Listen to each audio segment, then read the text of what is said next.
Emerald cut diamonds, say I'm Pyrex living. How can I say this in a friendly way? I always find it super weird when girls come on TikTok and they say that they like ugly guys. Or sometimes they'll say they want a guy with no followers or that he's like a loser and has no friends. So if you've seen videos like this, I just want to know if you agree with what I'm about to say. I feel like these girls are actually very insecure. I feel like the reason that they're attracted to guys like this is because they feel more secure within themselves if they're with someone that they think is beneath them. They think this person will see the value in them and be so obsessed with them and wouldn't think to like cheat or, disrespect them in any way.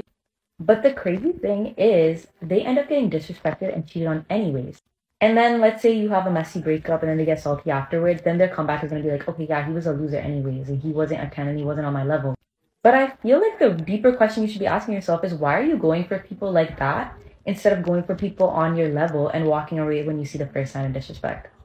Yeah, I completely agree with that. And perhaps you've seen it for yourself. Oftentimes, a very attractive man or woman will date down in terms of physical looks and purely on physical looks.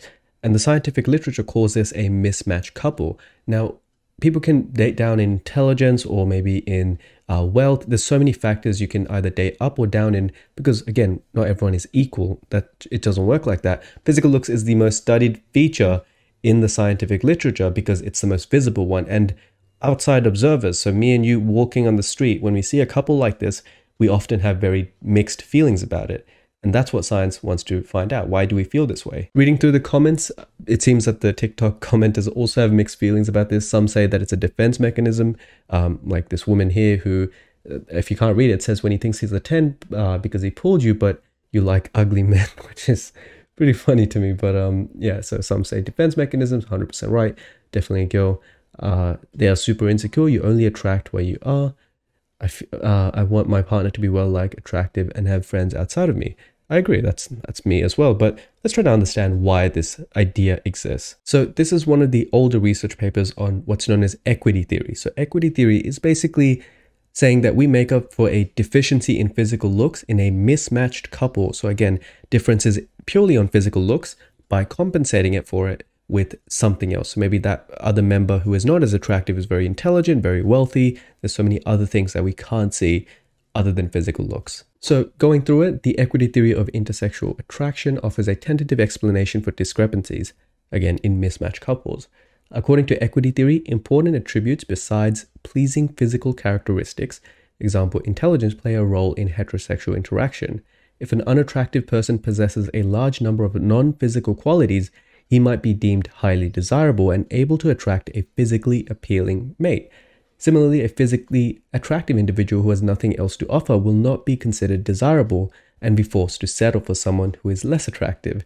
And so it's just funny to me, and both Emrata and that girl in the TikTok are admitting to the audience in a very roundabout way that they don't have much to offer other than their physical looks, because according to equity theory, again, it's a theory, that somebody who is physically attractive but dates down must not have a whole lot to offer and therefore must not be seen as a desirable mate to somebody who is on their equal league in physical attractiveness but also has other desirable non-physical qualities. As the lady in the original TikTok video was telling us, one of the reasons that she hypothesizes is because people do this to secure themselves a partner who won't cheat on them. So ultimately, this comes from a fear of insecurity. The idea stems from insecurity, and that's one reason which I do agree with.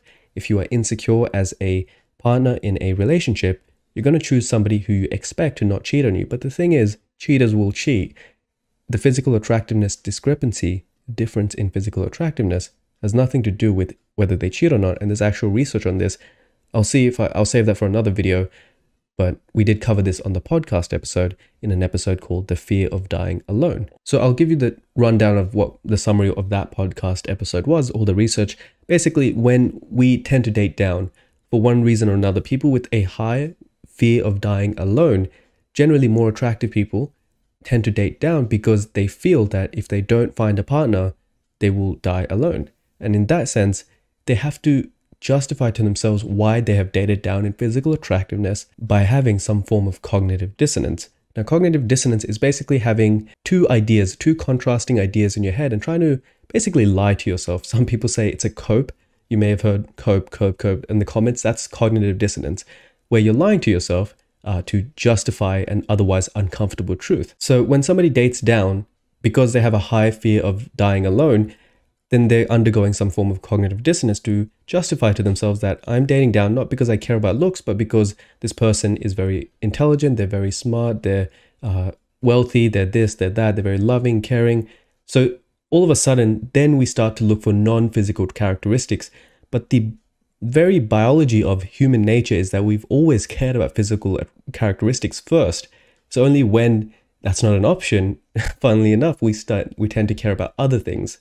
And I'll show you the research on that in this video as well, because both of those ideas, the fear of dying alone and equity theory, tie into the same framework, basically.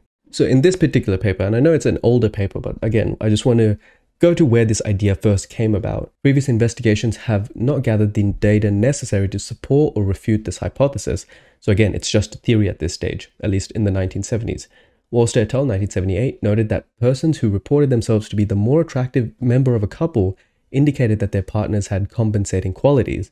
This right here is an example of the cognitive dissonance that I was talking about. You say that you are the more attractive couple, and when somebody asks, why are you dating this person? You say, oh, it's because they have this, this, and this, or I don't care about physical looks, I'm not a shallow person. But the reality is we all care about physical looks. We all do. Because it is in our biological imperative, it is in our best interest to care about physical looks so that we can choose the best chances for our future offspring, regardless. Unfortunately, Berkshire and Walster have observed that there is no noteworthy correlation between self-rated attractiveness and actual attractiveness. People are not much more accurate at evaluating their partners, although it can be concluded that persons who feel that they are more attractive than their consorts or their partners believe their partners are superior in other areas, and whether this belief is accurate remains to be confirmed. So that's the most important part of this.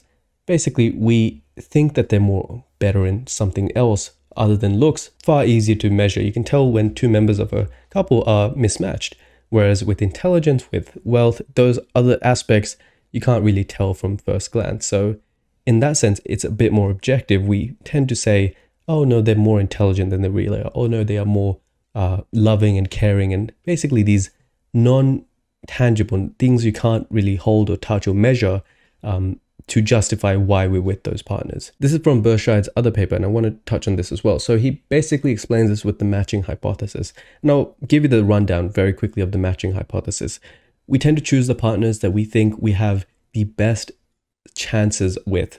That's straightforward. So we want to maximize our attractiveness partner, the attractiveness of our partner, and we want to minimize the rejection rate, just like optimizing, like in a code or in a game or something like that. We want to optimize our hit rate with our failure rate. That makes sense. But when we date down, we it's like giving up the attractiveness part of that equation in favor of maximizing our success rate. So when that lady at the beginning, the second lady who was stitching the video, was explaining that people who do this, people who date down and they quote unquote into ugly men, which I think is a very condescending way of putting it, they're doing so to maximize their hit rate, their success rate, lower their rejection rate.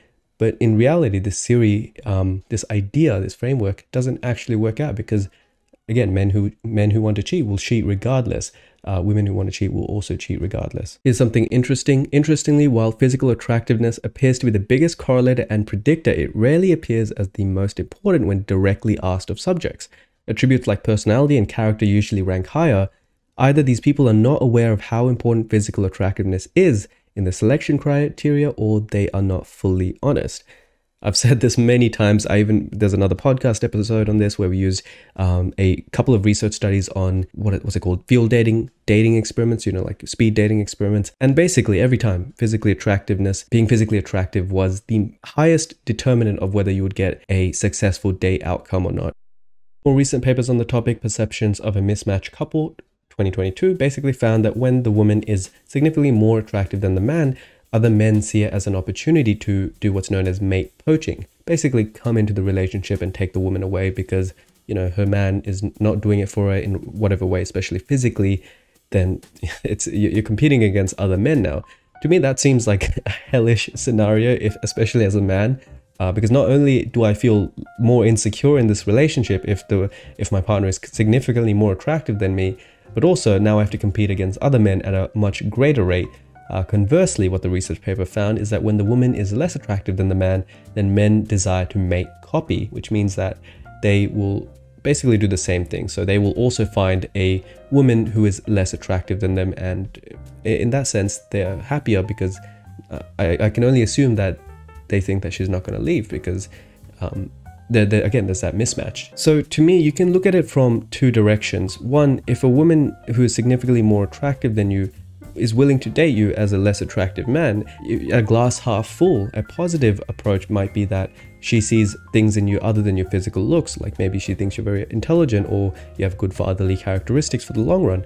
That's a good thing. But on the glass half empty, the negative perspective, it makes you question what is it that she gets out of this relationship, because again, under equity theory, she must have I mean, that's what the theory says. She must have nothing to offer other than her physical looks. And just personally thinking about it, it would seem like a pretty hellish scenario, because you're always going to be competing with other men at a much greater rate, at a much more increased rate. There's always going to be guys coming left and right saying, oh, I can do better than your man, I'm better than your man, for whatever reason. It just seems like a power dynamic. It just seems like an unfair power dynamic, and I don't think it's very healthy for a relationship, just in general, for one partner to feel like they're better than the other.